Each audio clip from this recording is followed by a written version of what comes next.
दोस्तों, जय हिंद। दोस्तों, अरुणाचल प्रदेश में म्यांमार सीमा पर सेना और नगा उग्रवादियों के बीच भीषण झड़पें हुई हैं। शुक्रवार से जारी मुठभेड़ों में 2 नगा उग्रवादी मारे गए हैं। सेना के सूत्रों के अनुसार मृतकों में नगा उग्रवादी संगठन के NSCN खापलांग युगुंग गुट के सदस्य हैं।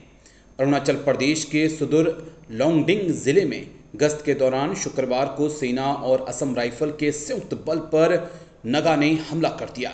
इसके तुरंत बाद इलाके में अतिरिक्त बल तैनात किए गए। सेना की जवाबी कार्रवाई के बाद उग्रवादी अपने हथियार और अपने साथियों के शव छोड़कर भाग निकले। घटनास्थल से एक AK-47, एक M4 स्वचालित राइफल और एक ग्रेनेड लॉन्चर बरामद किया गया है। म्यांमार 3 पूर्वोत्तर राज्यों के साथ लगभग 1643 किलोमीटर लंबी सीमा साझा करता है, जिसमें अरुणाचल म्यांमार सीमा लगभग 500 किलोमीटर लंबी है। म्यांमार में चल रहे गृह युद्ध के कारण सीमा पर विद्रोही सशस्त्र समूह की गतिविधियां बहुत बढ़ गई हैं, जिसे सेना के द्वारा निगरानी भी बढ़ा दी गई है। संयोग से नागालैंड और मणिपुर में सक्रिय NSCN-IM समूह के साथ केंद्र का संघर्ष विराम समझौता पिछले 1 दशक से लागू है। हालांकि हाल के वर्षों में सेना और असम राइफल और म्यांमार सीमा पर सक्रिय NSCN खापलांग उग्रवादी समूह के बीच कई झड़पें हुई हैं। 2017 में समूह के प्रमुख SS खापलांग की म्यांमार में हत्या कर दी गई थी, जिसके कारण संगठन कई गुटों में विखंडित हो गया था।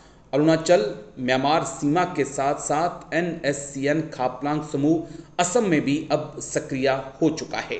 लेकिन सबसे बड़ा सवाल यही है दोस्तों कि NSCN को अब कौन हवा दे रहा है, कहां से इसके पास हथियार आ रहे हैं और कहां से मोर्टार, कहां से M4 राइफल इस तक पहुंच रही हैं। हाल ही में हमने देखा कि इससे पहले भी नगा उग्रवादियों के साथ सेना की झड़पें हुई थी। हमने मणिपुर में भी देखा कि वहाँ पर भी म्यांमार से आए कुछ उग्रवादियों के साथ असम राइफल की झड़प हुई थी और कई उग्रवादियों को वहाँ पर मार गिराया था। क्या चीन एक बार फिर से गेम नॉर्थ ईस्ट में लग चुका है?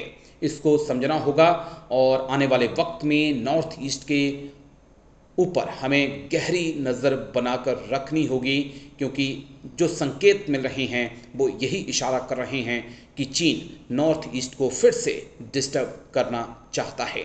तो आप NSCN खापलांग युगुंग गुट को लेकर क्या कुछ सोचते हैं और नॉर्थ ईस्ट को लेकर आपकी क्या सोच है, कितना वहाँ पर और एक्टिव होने की ज़रूरत है? आप कमेंट्स करके अपनी राय दे सकते हैं। लेकिन एक बार फिर से सैल्यूट असम राइफल और इंडियन आर्मी को, जिन्होंने मिलकर आतंकियों को हुरों के पास पहुंचा दिया है।